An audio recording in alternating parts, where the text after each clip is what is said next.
Hello beautiful people, welcome back to my channel. Today we are doing a mid-year tag, whatever you want to call it, wrap up. Not really a wrap up, I guess a wrap up you could call it. Today's June 25th, 6th? 5th. So yeah, we're gonna go based off of today's stats, and also if you hear birds chirping, you're not going crazy. I have my windows open next to me because it's absolutely beautiful outside today, so you will be getting some free ambiance noise. So I think what we're gonna do, instead of yapping about each and every individual book, we're just gonna go through some stats that I have, and then just kind of some questions to answer things. If you want to see all the books I've read, you can follow me on Goodreads. You should be able to see all the books I've read in my 2026 challenge, but I won't be naming all of them today based off of these questions. I definitely won't, no. I already wrote out the questions and what I'd answer just so I don't forget, because I was looking through my Goodreads and all that. Also, let's ignore how I look. Anyways, we're yapping too much. Let's just get started.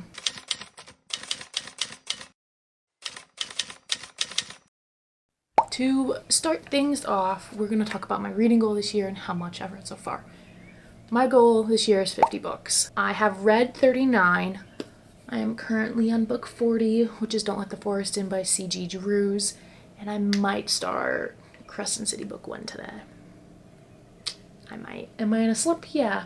Am I gonna read one of the biggest books I own? There's a chance. Anyways, that is why I feel like I could definitely have more books I've completed on my goal. I'm just sorry, it looks like it's about to rain. It is raining. Anyways, I'm in one of the world's biggest slumps right now that I've ever been in. So I definitely could have read more books, but I haven't, unfortunately. But honestly, 39 is still good, so I'm not that worried about it. Out of those 39 books, 9 of them have been 5 stars. Love them. My first 5-star didn't even come until the 3rd month in, I believe. Oh no, it was February. It was the end of February was when the first 5-star came in. I would say what it is right now, but it will be talked about throughout this video, so we're not even going to bother with that. And I did, out of those 39 books, 2 of them were rereads. One of them was Shield of Sparrows to prep for Rides of the Starling, and then the other one was Power Play by Chelsea Curto, just because I wanted to. I always think you should reread books when you want to. Why would you not? And then out of the 39 books, looking at my iPad, by the way, if you see me looking down a lot. Out of the 39 books, 13 have been new releases that I've read. I've been really good, for the most part, of reading books right away, at least for new releases. I'm not saying for all the books I've bought this year, but especially the new releases. I've been more mindful of buying the books I'm actually going to read right away. There's quite a few new releases this year I haven't bought yet, because I knew I wasn't going to read them right away. So I've been good on that. And in total, I've DNF'd 3. But 2 of them are soft DNFs that I plan to come back to. One of them I don't really plan to come back to in the future, but I'm obviously not going to hold myself back to that if that were to happen. We'll talk about those later as well. And a part of my 2026 TBR, here is a little graphic for it. I have changed it if you did watch my What I Want to Read in 2026 video. Ooh, should I close my windows? No. It is actually starting to rain. I fear I had to close my windows. It's starting to rain. Don't want it to get on the windowsill. Very disappointing. Where was I? Oh yes, my 2026 TBR. I made this TBR, which is, well, I made a TBR. This is different. Just slightly. If you did watch that video, you will notice Malibu Rising by Taylor Jenkins Reid has replaced Brimstone by Callie Hart. I've never switched out 2026 or any type of TBRs ever. It's just kind of a rule, because you made it in the beginning of the year, that's what you wanted to read then, you know. But I did make an exception for this because that book got put on this TBR because it's either the last book in this series or the next book in this series was supposed to come out this year, which is why I put Brimstone on there, so I could read it right before the 3rd book comes out. First book is Quicksilver, if you don't know. But then Callie Hart announced, I don't remember when it was, 2 months ago I would say, that the 3rd book is being pushed until September of 2027. And I was like, well, then I'm not going to read Brimstone until it gets closer to that release. So then it's more fresh in my mind and I don't have to reread Quicksilver and Brimstone. I can just reread Quicksilver, read Brimstone, and then go right into the last one. So I made the executive decision to switch it out with another book, which I chose Malibu Rising by Taylor Jenkins Reid. I'm really excited to read this. It's one of the oldest books on my TBR, that and Song of Achilles. Like, I literally have it written on the inside of the book. My roommate at the time, she got me that book for my 21st birthday. So it's been like 4 years since I've had it. So it's an old TBR book I really need to read this year, and I've just, for some reason, never read it, but I feel like now is a great time, and I'm really interested in it when I was rereading the inside. So that has been an edit change on a 2026 TBR, just so everyone's aware. On this TBR, I have read 10 of the 26, so I have 16 more to go. Hoping I can do it. I think I could do it, as long as I'm in the mood for all these. I'm really trying to finish this TBR, because I really want to read all these books. I mean, they're on this TBR for a reason. So I'm really hoping I can, but we'll see. Neither book I'm reading right now is a part of that 2026 TBR, so. One of the books on my July TBR is on my 2026 TBR, but I think this video is going to be posted before my July TBR. So if you want to see that video, subscribe to be notified for when it comes out. It should be pretty soon after this. I know I tend to post kind of irregularly, but considering it's about to be July, I really need to get that video out. And since this is a mid-year wrap-up, kind of want this up before July, because July to me is like the second half of the year, you know. Anyways, let's move on. I believe that's all for that. So now, yes, let's transition to the questions. Alrighty, these questions I have found, I've watched 2 mid-year tags, check-ins, just literally today, and I just kind of took note of what their questions were. They pretty much had the same questions, so I'm practically just gonna use the same ones. I'm sure you've seen, if you're seeing my video about this, you've probably watched other mid-year check-ins with similar or the exact same questions. Because I'm just teeny tiny in the whole book world out there. Do I want to start with my top 3? I think we will. We're gonna start with my top 3 because I try not to use these books as the answers to all the other questions. It's really hard. Like, I probably could have used these 3 to answer all the questions, but I decided not to. So I'm gonna say them now, and I might mention later that these probably would be here if it wasn't. Anyways, so my top 3. One's a romantasy, one's a dystopian romance, and one's just regular romance. And they're all 5-star rated. I don't know which one. I'll start with the romance one because that was my first 5-star of the year. So there's no particular order to these. I mean, I probably could put these in order, but I'm not gonna. The first book I gave a 5-star is in my top 3, and that is To Catch a Firefly by Emmy Sanders. Wow, that is a glare. This book was lovely. It is an small town romance. I've read one other book by Emmy Sanders last year, and I really enjoyed that one too, but this one takes the cake. My friend Maddie has been begging me to read this forever, and I was like, I will, and oh my god, I highly recommend this. It's just friends to lovers, small town. It's so lovely. I don't know what to say about it because, like, yeah, best friends to lovers. There's Ellis and there's Lucky. Ellis. Can you hear the rain in the background? I hope you can. That would be nice. There's Ellis and Lucky. If you've watched my videos in the past, you know when I really love a book, I tend to struggle to describe it. So we are book 1, To Catch a Firefly, Emmy Sanders. The second book in my top 3 is To Cage a Wild Bird by Brooke Fast. This is a dystopian romance.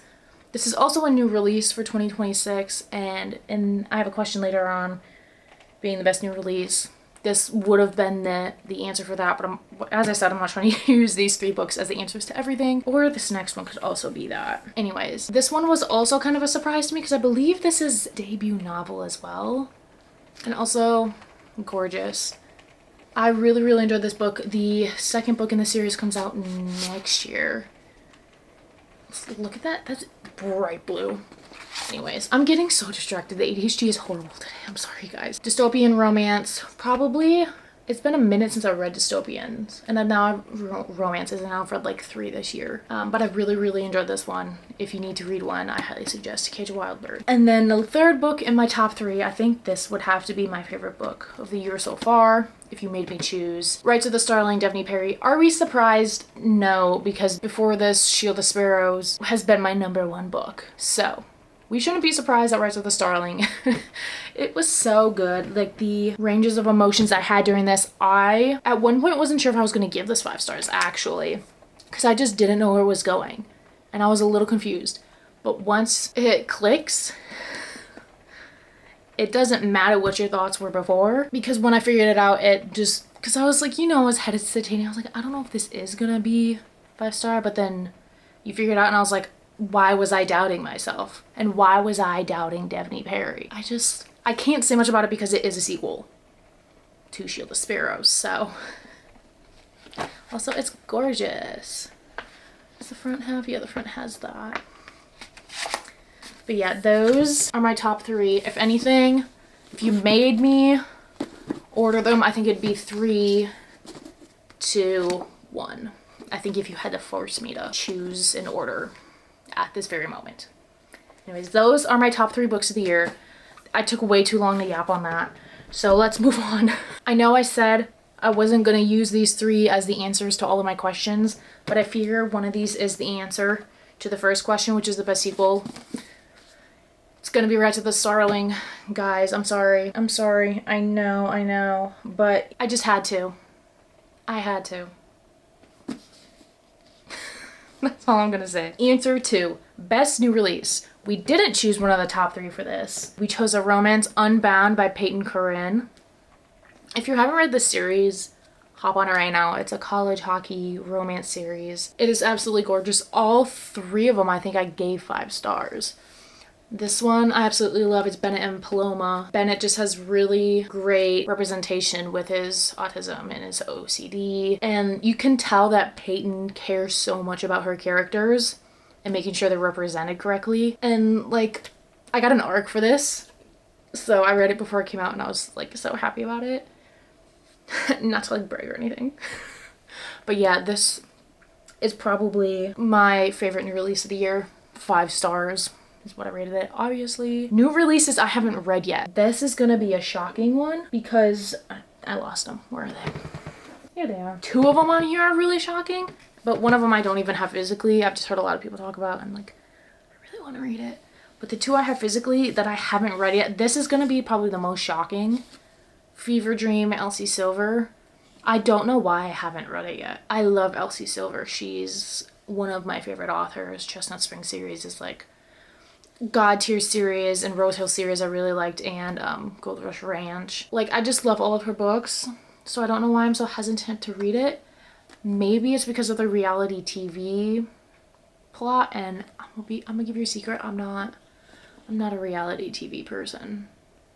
So that might be the holdup for this, I'm gonna be honest. But either way, I'm still really excited to read this because it is Julia Silva. And I've heard a lot of good things about this. And by that, I mean my best friend read it and she loved it. So there's this one. And then another one I haven't read yet that's a new release this year. Broken Dove, Dani Francis. Silver Elite was on my 2026 TBR. I did read that to prep for this, and then I bought the book and I didn't read it. But I really want to get to this soon before I completely forget what Silver Elite was about. So I should probably read that within the next month or 2. However, I have a thick book on my TBR for July, so this might have to wait till August. Ooh, that's horrible.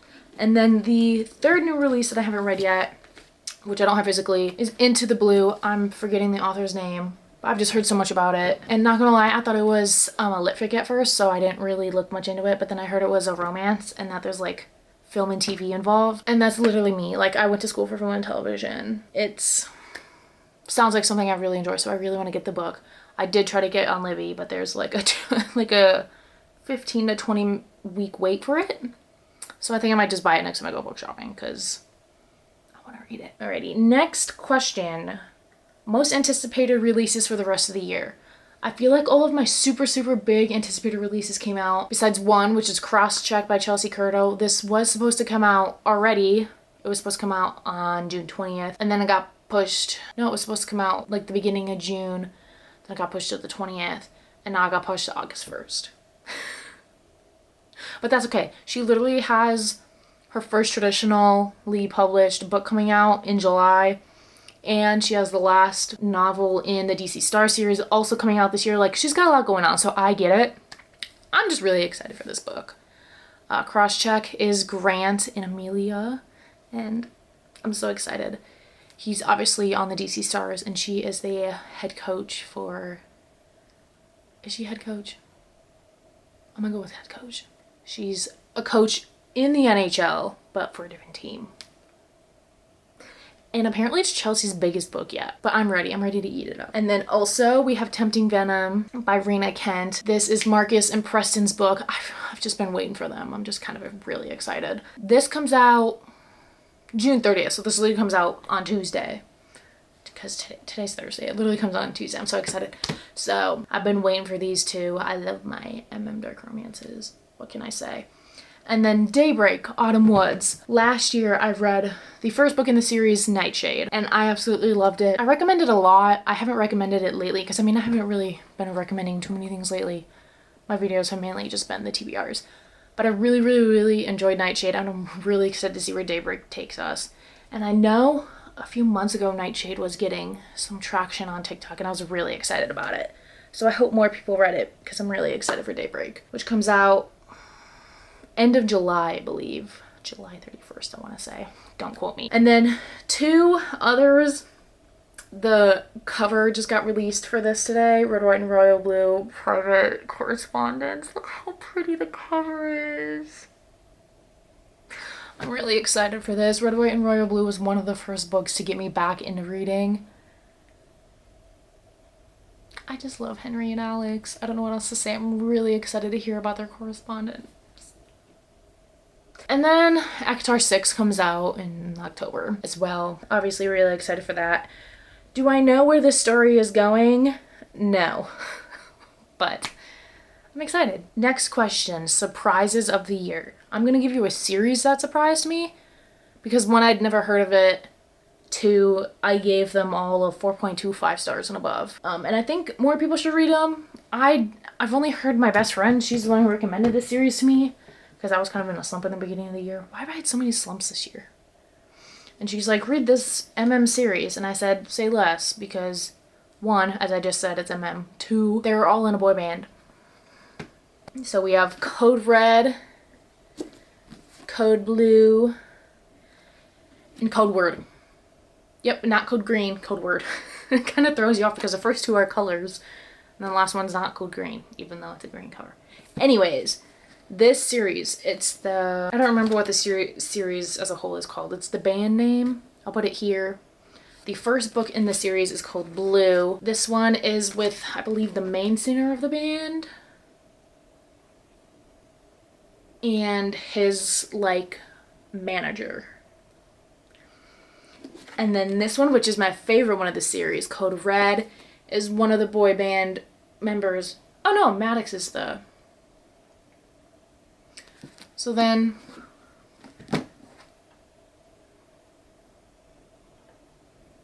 oh, it's because I have these in wrong order. That's why. Code Red is first, then Code Blue, then Code Word. Jeez Louise. Okay, so scratch all what I just said. Code Red is the main vocalist of the boy band and the manager. Then we have Code Blue, which is my favorite of the series. Goodness me, is obviously one of the boy band members and their bodyguard. And then the last one is two of the boy band members. I really, really enjoyed this series. If you need a cool's not the right word to describe this, but if you need a good world, a cool world with some boy bands, I highly, highly, highly recommend this MM series. That's right. It's all three are MM. Now it's time for the biggest disappointments of the year. Ooh. I mean, I feel like these aren't going to be that surprising when you learn what they are, because a lot of people have been disappointed in them. The first book is not a new release this year, but is one that I know is the least favorite amongst this author's books. Meet Me at the Lake, Carly Fortune. I don't know how you say your last name. Fortune. When I was reading this, I never fully understood why people didn't like this story until I got towards the end, and I was like, man, this actually sucked. And that sounds a little harsh for me because I tend to not be like, no, I didn't like that book. But yeah, the male main character in this just didn't grow up. He doesn't know how to grow up. He still acted the way he did 10 years prior because this is a second chance. He just didn't grow or learn anything. This was so upsetting. I gave this like a 2.5 stars. And I think that was me being nice. I'm gonna be honest. And then the other disappointment of the year, Game On, Navessa Allen. Like, I just didn't feel their romance. I gave this 3 stars, and that's also me being nice again. I probably should have rated this lower. I was really excited for this one too, but I just wasn't feeling their romance ever. And then, spoiler alert, if you haven't read this, they get a random third person in their relationship at the end. Like, at that point, it should have just been made a why choose. And I didn't even really like the dude that they added to their relationship. That's all I'm gonna say. I was just disappointed. So let's go into some positives. Actually, let's not, because we're talking about DNFs. After this, it'll be positive, I promise. Where are my DNFs? Okay, so one of them is full DNF, 2 of them are soft DNFs just because they have currently happened when I'm in my slump. So I've kind of put them off to the side because I know I could really like them once I'm not in this weird funk. But the first one, the one that I actually did DNF, is Sweet Bitter Song by Rosie Hewlett. I did get this as an arc, which is mainly the only reason why I read this book. I did stop at the 35 chapter. I do have a bookmark in here in case one day I decide to come back to it. I don't know if I would. Like, I literally bought this book physically to see if that would get me back into it because I was kind of not feeling it. But the delusion in me just didn't DNF it yet. So I bought it. I read like 1 chapter and then I was like, no. I DNF'd it. It's just not for me. I feel like other people would really like this if you're more into fiction. It is a sapphic love interest, like romance in here, so that was the plus for this. But yeah, I just couldn't get into it. And in chapter 35, which you can see how far into this I am, that's how much is left, damn near nothing happened. And then the next two books are soft DNFs. I just haven't been in the right mindset and I haven't been able to click with these as much as I know I could. So I put them off to the side. The first one is The Mistake, Al Kennedy. I know. I just, for some reason, haven't been clicking with them. I don't even know where. Oh yeah, I stopped at chapter 22. So look at that. I'm like halfway. And like I just couldn't, like I don't know. I love Logan, but I just couldn't.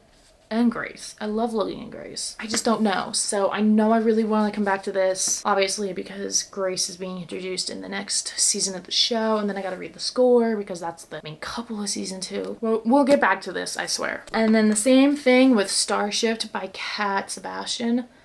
I really, really like this premise. It's these 2 actors, Simon and Charlie. They've been working on a show together for 7 years. Are kind of enemies. They don't really like each other. But then they agree to a very public friendship, and then it turns into more. Charlie gets an emergency call, and then Simon goes on him with a road trip, which I haven't gotten to yet, even though I'm like 80 pages in. Like, I don't know why Charlie gets called away or why they agree to a public friendship. But I'm just not clicking with them right now, but I really want to, so I will come back to this at some point. I literally like just recently soft DNF this like today. So those are my I guess you could call each soft DNF a half DNF, so I'll say 1.5 DNFs. I don't know. Anyways, let's move on to some more positive things. Starting off with favorite new author. This author is new to me this year, And I had been waiting to read the first book because I was waiting to read it before the second book in this duology came out. Rachel Schneider, who wrote Metal Slinger and then just recently released Light Wielder. And I will say, look at these gorgeous covers. What really gets me,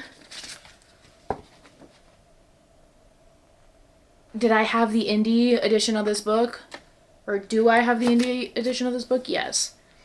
Did I get this because of that cover? Yes. But I also got it because the second book came out in this edition. They needed to match. Which I will say, also, gorgeous. If I were to get a dagger ever tattooed, I would definitely get the dagger from this cover. It's just super cool with the... Anyways, I really like these books. Metal Slinger I liked more than Light Wielder. But, man, I loved these books. I highly suggest this duology if you're looking for some romantasy in your life right now. Ooh, and then my new fictional crush. We have talked about this book already, so I'm not going to say too much. But Bennett from Unbound, I love him. He's so sweet and he's so kind and he cares so much. And he just wants to love Paloma. Well, he does love her, Paloma, but he just wants to show it. And I love him. Go read Unbound right now. That was quick. That was the first time. That took like 2 seconds to say. Books that made me cry. We've talked about all of these books already, so I'm just gonna kind of list them off. Also, if you keep seeing me lean over, it's because I'm grabbing the books off the floor. 3 books that made me cry. Rights of the Starling. This book made me cry the hardest out of all of them. Literal tears down my face, hyperventilating. And then another one that made me cry, To Cage a Wild Bird. As I said, dystopian romance. Love this one. Go read it. That made me feel all the emotions that one human being can have. And then we're talking about Unbound again. This book made me cry. They're just so sweet, and they both deserve all the love and happiness in the world. If you want to cry, go read one of these. Books that made me happy. See, now we're getting really positive. Obviously, To Catch a Firefly made me happy because that was my first 5-star of the year. Talk about other books we haven't talked about yet. In Her Own League, Liz Town 40. I just love these two. This was a highly anticipated release for me this year since we got little hints of them in Caught Up and a little bit in Play Along. I just love Emmett and Reese. Or Monty and Reese, whatever you wanna, if you wanna call him by his real name or his nickname. They were just so both mature, and I love reading books about mature people, mature adults. Ugh, why don't people write about it more? And then the other one that made me happy was my most recent finish, Problematic Summer Romance. I just had so much fun with this book. I've been in a horrible slump, and this is the first book in a good month that I actually read within like 2-3 days. All my other books have taken like over a week for me to read, and that's just not like me at all. Usually I finish books in 2 to 3 days. Romances 2 to 3 days. Romantasies tend to take like 4 or 5 days. But yeah, this book I've read in 2 days. It was just so much fun, very summery. I just love them. It was just so fun, and it made me so happy that it didn't even bother me that Connor was really pushing my buttons.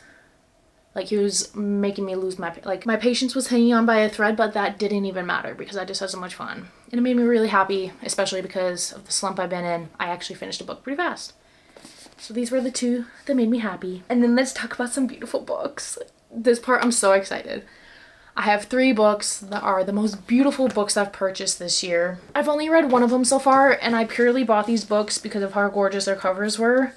First is Graceless Heart. I have read this book. I don't remember what I rated this. I'm gonna say 4 stars. This is a historical romantasy, which I haven't really, I don't think I've read any historical romantases prior to this. This takes place, I always forget, I think the 1400s? Yeah. The prologue takes place in 1468, and this was a lovely book, and look how gorgeous this cover is. That's literally why I bought this book. I was kind of on a book buying ban, and I broke it because this book is just gorgeous. And it was so fun. And then these next 2 books I haven't read yet, and I bought them purely because of how beautiful they are. First, we're going to talk about The Library of Amerlin. Amerlin? Just wait until you see Ooh, there's the sprayed edges. I hope you can see it with the lighting. Lighting's getting a bit funky right now because it's kind of bright, but it's rainy. So the inside has this bestiary.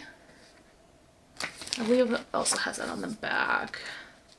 Now, is it the same animals? That's the real question.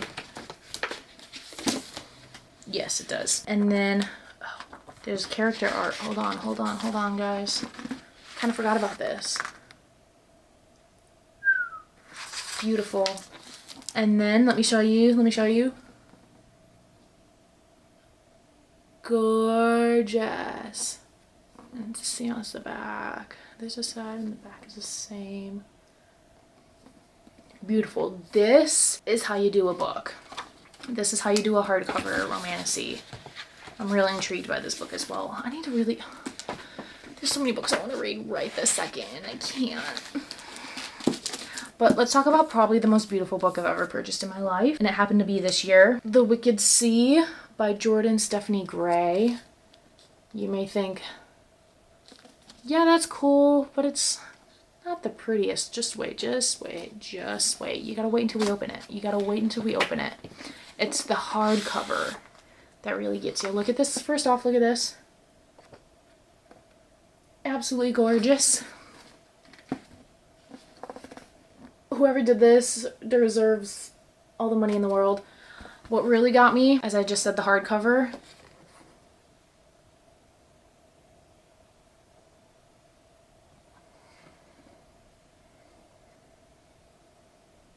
Isn't that amazing? So yeah, that's definitely like the prettiest book I've bought this year, maybe ever. And when I read it, I will not be putting this dust jacket on at once. But yeah, those are the 3 prettiest books that I've bought this year.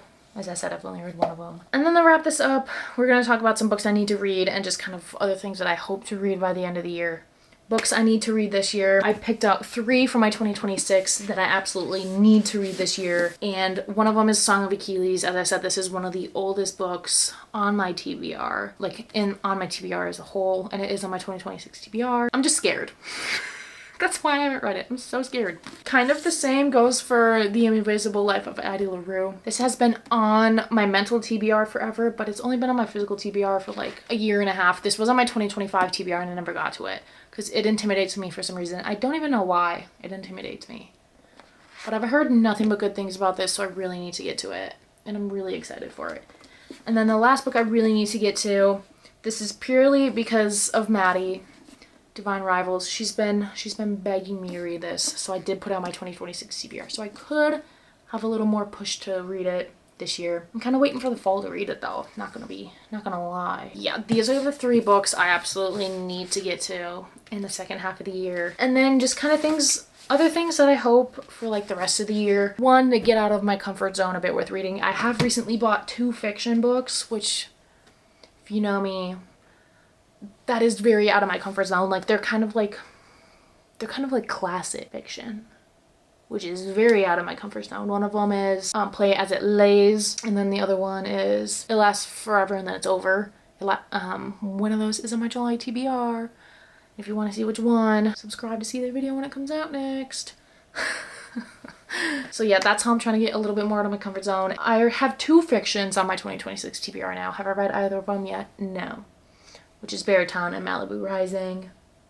So I'm just trying to get a little bit more out of my comfort zone with reading. Once I get out of this weird slip, we will be tackling that. And then obviously I want to finish my 2026 TBR. As I said, I have 16 left to read. Let's hope I can get to all of them. I feel like majority of the ones I have left are very fall vibes. So I'm hoping I can just knock them all out once it starts to cool down, as I say, and it's not even July 1st yet.